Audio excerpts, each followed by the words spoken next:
Moving on now, and former Nissan chairman Carlos Ghosn expected to speak publicly this Wednesday in Lebanon, the first time since he snuck out of Japan, where he was on bail awaiting trial on a number of corruption charges.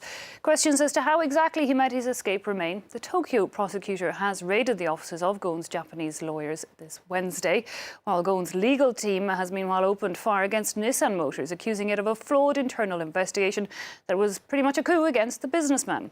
Well, to bring us up to speed on the whole affair, we can cross now live to our correspondent in Beirut, Molana-Allen. Leila, we're expected to give this a press conference. What do you think we can expect him to say? Yes, so this has been very carefully media managed. This press conference is taking place this afternoon, and only select media have been allowed in. Other than that, it will be televised. So clearly, this is Carlos Ghosn looking to present his side of the case.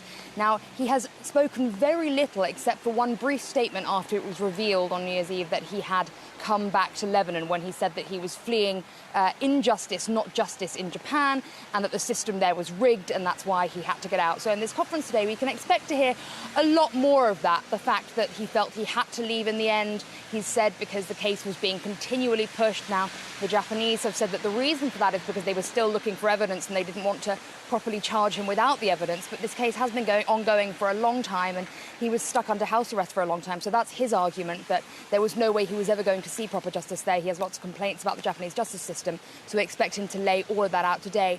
He was supposed to also be meeting with the judiciary, the Lebanese judiciary, to answer questions from them. That was supposed to be yesterday or today, but that hasn't happened yet. So he's going to be able to set out his stall before he has to stand up in front of Lebanese judges. Okay, and Leila, of course, since he arrived into Lebanon, he's been pretty much laying low in that house, I believe, behind you. But Japan has been trying to get him sent back to Tokyo. What has been happening on that side of things? Absolutely. Japan has reiterated several times its wish to extradite Mr. Ghosn back.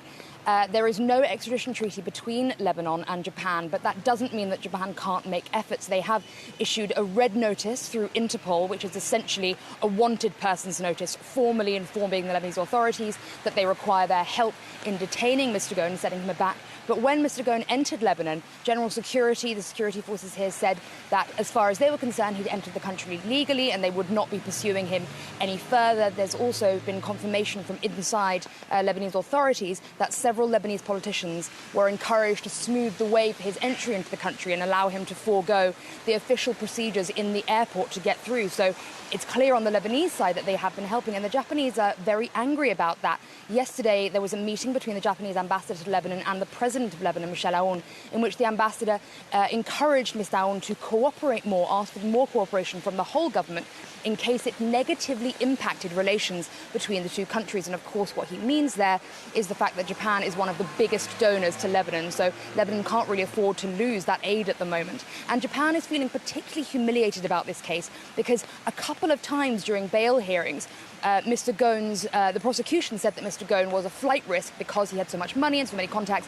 He maintained he wasn't. So the fact that he did then escape the country has made Japanese authorities extremely angry, and they're going to continue trying to get him back. Hey, Leila, for now, thanks indeed, Leila Molana-Allen there reporting for us live from Beirut.